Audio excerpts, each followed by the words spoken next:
जय हिंद दोस्तों। देखिए साथियों, एग्ज़ाम में कुछ छोटी छोटी बातों को ध्यान रखना पड़ता है। ठीक है, जैसे हम लोग का एग्ज़ाम दिए तो हम लोग भी अपना ध्यान रखें। और एग्ज़ाम में कुछ ऐसी छोटी छोटी बातें होती हैं जिसको हम इग्नोर करते हैं तो हमको नुकसान होता है। 2 प्रश्न, 3 प्रश्न, 4 प्रश्न और इस तरह के प्रश्नों से हम जो है एग्ज़ाम पास करने में से वंचित रह जाते हैं। देखिए साथियों, जो है आपका एग्ज़ाम जो है, देखिए अब स्टार्ट ही हो गया है, तो कुछ छोटी छोटी बात ऐसी होती है जिसको नज़रअंदाज कर दिया जाता है। लगभग ऐसे बहुत से स्टूडेंट होते हैं जो नज़रअंदाज कर देते हैं और फाइनल मेरिट से वो बाहर हो जाते हैं। ऐसे आपको देखिए, इस भी आपकी 60,244 भर्ती में भी आपको ऐसे कुछ जो है हज़ारों में, कुछ नहीं हज़ारों में बच्चे देखने को मिलेंगे जो 1 नंबर, 2 नंबर, 4 नंबर से बाहर हो जाता है। आज देखिए वही बच्चे होते हैं, ऐसा नहीं है कि उनके सिलेक्शन की एकदम पूरी क्षमता है, बट कुछ छोटी छोटी जो बातें होती हैं उनको ध्यान में न रखा जाए तो जो है इस तरह से हमसे माइनर मिस्टेक होता है। माइनर मिस्टेक से हम बाहर होते हैं। देखिए हम लोग को भी 41,520 चाहे 49,568 कह लीजिए, या फिर पास्ट में मतलब जो भी भर्तियां हुई है, हम लोग के साथ के भी बच्चों का साथ के भी जो बच्चे हैं उनके साथ भी बहुत हुआ और इस तरह से हजारों में बच्चे रहे हैं। ठीक है, देखिए इसको नकारा नहीं जैसा, ये लगभग जो है हर एग्जाम में जो है ये कंडीशन बनती है, तो उन बातों को ध्यान में रखना है। देखिए वो जो है पॉइंट क्या होता है कि आपका जो है 2 प्रश्न, 4 प्रश्न जो है गलती करने से तो बच जाता है, प्लस में को जो है समय आपका जो है बर्बाद होने से भी बच जाता है। देखिए छोटी छोटी बातों से किसी बात को लेकर जो है 5 सेकंड, 10 सेकंड से नुकसान होता है। इस तरह से सबका जोड़ लिया जाए तो बहुत ज़्यादा समय हो जाता है, तो इस वजह से ध्यान रखिए। देखिए मैं जो पॉइंट बताऊँ उसको ध्यान रखना, वो जो है वास्तव में वो कहीं ना कहीं हमको माइनस करता है। सबसे पहली बात देखिए साथियों, सबसे पहली बात ये है, ठीक है, प्रश्न को ध्यान से पढ़ो। ठीक है, प्रश्न को ध्यान से पढ़ो। देखिए प्रश्नों को आपको पूरी ध्यान से पढ़ना है। अब देखिए इसको पढ़ने के लिए आपको जल्दीबाजी नहीं करना है। प्रश्न को सबसे पहले देखिए, मेरी बात को ध्यान से सुनिएगा, प्रश्न को पढ़ने के लिए थोड़ी सी भी जल्दीबाजी नहीं करना है। और ये नहीं है कि आपकी स्पीड भी नहीं रखनी, अपनी स्पीड बरकरार रखनी है, लेकिन पूरी जो है ध्यान से पढ़ने के साथ साथ भी अपनी स्पीड को रखना है। अब देखिए जैसे एग्जाम्पल के तौर पे मैं बता रहा हूं आप लोग को, जैसे क्वेश्चन पूछा है कि निम्नलिखित में से इनमें से कौन सा सुमेलित नहीं है, तो आपने जल्दीबाजी में पढ़ लिया कि इनमें से, निम्नलिखित में से कौन सा सुमेलित है, नहीं शब्द नहीं पढ़ पाए जल्दी में। ऐसा होता है, हमारे साथ भी हुआ, बहुत से बच्चों के साथ हुआ और इसमें भी बहुत से बच्चों के साथ होगा। तो इस तरह से अपनी जो है स्पीड को बरकरार रखना है, लेकिन ध्यान से पढ़ने के साथ साथ अपनी स्पीड को बरकरार रखना है, इस बात को ध्यान रखना। बहुत से ऐसे प्रश्न आते हैं जिसमें नहीं का और नो का प्रयोग होता है, तो उस स्थिति में जल्दीबाजी में हम नहीं और नो को छोड़ देते हैं, तो हमारा जो है प्रश्न क्या आता है, जो प्रश्न जो पूछता है मगर ठीक हम उसका उल्टा जवाब देते हैं। ये कंडीशन बनती है एग्जाम में। ठीक है, अब आज ये दूसरा जो है वो भी बहुत ही महत्वपूर्ण पॉइंट है। देखिए किसी भी प्रश्न पर ज्यादा समय बर्बाद न करें। ठीक है, किसी भी प्रश्न पर ज्यादा समय बर्बाद न करें। अब देखिए साथियों, दूसरा पॉइंट बताने से पहले देखिए, जो मैं आपको पहला बताया कि प्रश्न को ध्यान से पढ़ो, जिसमें से ध्यान से नहीं पढ़ने से आपका जो है प्रश्न का सीधा उल्टा जवाब दे देते हैं। तो देखिए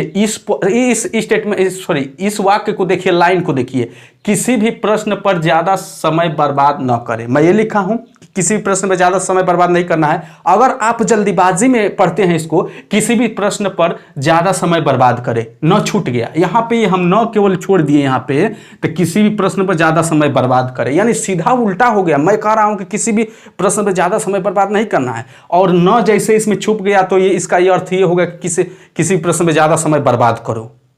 तो यही हमारा कहने का मतलब है कि प्रश्न को ध्यान से पढ़ना, नहीं तो सीधा उसका उल्टा जवाब आप दोगे। ठीक है, तो देखिए किसी भी प्रश्न पर ज्यादा समय बर्बाद न करना हमारा दूसरा पॉइंट है साथियों। देखिए ये मैं कह रहा हूं कि कुछ प्रश्न आप देखे होंगे जो कैलकुलेटिव होते हैं, हर एग्जाम में जो है आते हैं, कुछ कैलकुलेटेड टाइम टेकन वाले प्रश्न होते हैं। तो टाइम टेकन वाले प्रश्न पे उसको ज़्यादा आपको समय उसको नहीं देना है, आप देख लिए, एक बार सॉल्व किए, देखे कि नहीं वो तो टाइम टेकन वाला है प्रश्न है, नहीं कैलकुलेटिव है, तो उसको छोड़ के आपको आगे बढ़ जाना है, बस ये काम करना है। नहीं तो कहीं ना कहीं आपको वो जो है नीचे लेके आएगा, निश्चित ही आता है। देखिए ये ऐसी बातें हैं कि इसको हमको समझ में नहीं आता है। देखिए जब हमको नीचे लेके आता है, हमको निगेटिव माइनस में करता है तो समझ में नहीं, तो ये ऐसी गलती है कि समझ में नहीं आता है, लेकिन हमको कहीं ना कहीं माइनस में करता है। 100% सच्चाई है, ठीक है। अब आज ये तीसरा पॉइंट आपको मैं बता रहा हूं। तीसरा पॉइंट है साथियों, प्रश्न को वही सॉल्व करे, ठीक है, प्रश्न को वही सॉल्व करे। अब देखिए ये क्या है, प्रश्न को वहीं सॉल्व करे, कहने का मतलब ये साथियों, देखिए रीजनिंग आपका हिंदी और जीके के प्रश्न तो ऐसे हैं कि आपको उसको सॉल्व करने की जरूरत नहीं है कि आपको रीड किए और आंसर दिए, अब रही बात रीजनिंग और मैथ की, तो कुछ रीजनिंग के भी प्रश्न ऐसे होते हैं जिसको आप रीड किए और आंसर दिए, लेकिन कुछ प्रश्न होते हैं जिसको सॉल्व करना है, और मैथ के तो लगभग पूरे प्रश्नों को सॉल्व करना होता है, ठीक है। तो अब देखिए ये बहुत ही सबसे इंपॉर्टेंट पॉइंट है सभी बच्चों के लिए। आप देखे होंगे क्वेश्चन पेपर में, सबसे पहली बात कि आप अच्छी तरह से जानते हो कि आपको रफ कार्य के लिए अलग से पेपर नहीं मिलेगा, रफ कार्य के लिए आपको अलग से पेपर नहीं मिलेगा।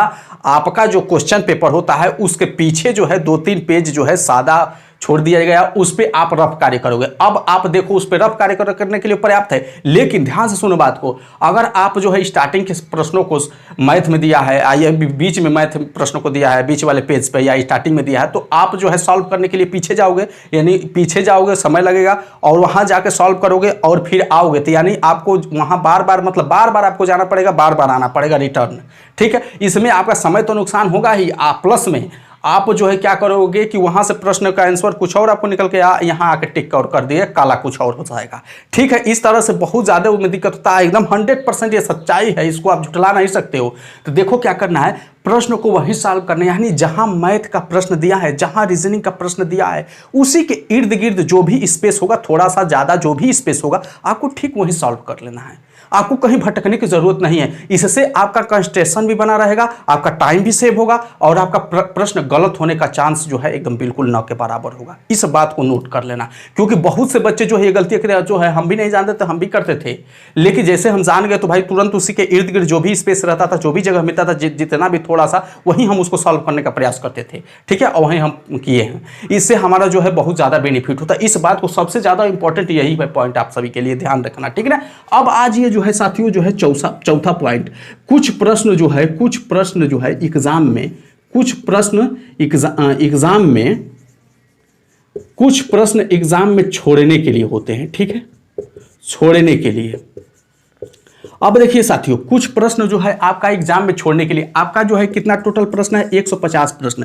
अब देखो कोई भी बच्चा ये अपने आप में मत रखना अपने आप में कि नहीं हमको 150 प्रश्न हम सॉल्व करके आएंगे, 150 प्रश्न को टिक करके आएंगे, ठीक है, ये गलती करने का प्रयास मत करना, क्योंकि देखिए एग्जामिनर जो है उस हिसाब से पेपर बनाता है। कुछ प्रश्न ऐसे हैं जिसको आपको छोड़ना ही पड़ता है, क्योंकि कुछ प्रश्न ऐसे हैं जिसमें आप उलझे, तो आप उलझे तो उसमें उलझते ही रह जाएगा कि एग्जाम क्लियर नहीं हो पाएगा। तो देखिए वो जानबूझ के उस तरह से बनाया जाता है, तो आप लोग को 150 प्रश्न को टिक नहीं करना है, ठीक है। वो आप उसमें से देखिए कि किस प्रश्नों को हमको छोड़ना है, अब वो जैसे सामने आएगा उसको सॉल्व करोगे, पता चल जाएगा कि इसको छोड़ना है कि नहीं छोड़ना है, ठीक है। तो कुछ प्रश्न छोड़ने के लिए होता है, क्या होता है कि कुछ बच्चे जो होते हैं कि नहीं ये क्यों नहीं आएगा, मैं तो मैथ का एक्सपर्ट हूं, मैं तो रीजनिंग का एक्सपर्ट हूं, तो रीजनिंग का प्रश्न हमसे छूट कैसे जाएगा, मैं इसको सॉल्व करके रहूंगा चाहे कुछ भी हो जाए। तो देखो भाई ये वो घर नहीं बैठे हो, अपने रूम में नहीं बैठे हैं कि चलो जितना भी समय लगे हम सॉल्व करते, वहां घड़ी चल रही है, टिक टिक की घड़ी चल रही है, तो दिक्कत हो जाएगी, ठीक है। तो वहां पे अपना ईगो अपना जो है हम नहीं लाना है कि हम यार रीजनिंग के एक्सपर्टर हैं, मैथ के एक्सपर्टर हैं, हमसे आएगा क्यों नहीं।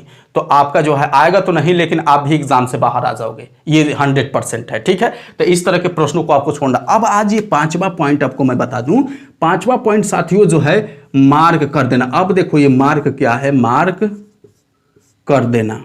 अब देखिए साथियों मैं आपको बताया, यहां से ही मैं बताया कि जो है कुछ प्रश्नों को छोड़ने के लिए होते हैं, किसी भी प्रश्न पर ज्यादा समय पर, मैं बताया ना, देखिए कुछ प्रश्न ऐसे हैं जिसमें ज्यादा समय नहीं लगाना है, टाइम टेकने वाले होते हैं, तो उसको छोड़ के आगे बढ़ जाना है। कुछ प्रश्न होते हैं यहाँ पे मैं बताया कि छोड़ने के लिए होते हैं, उसको तो देखिए जो भी प्रश्न को आप छोड़ के आगे बढ़ रहे हो, ठीक है, जो भी प्रश्न को आप छोड़ के आगे बढ़ रहे तो उसमें मार्क लगा देना, उस पर कुछ ऐसा मार्क लगा देना ताकि आप लास्ट में जो आपका शेष समय बचेगा 10 मिनट 20 मिनट 25 मिनट जो भी शेष बचे, रिटर्न आके उस लास्ट में आप जो है उस प्रश्न को सॉल्व कर सको।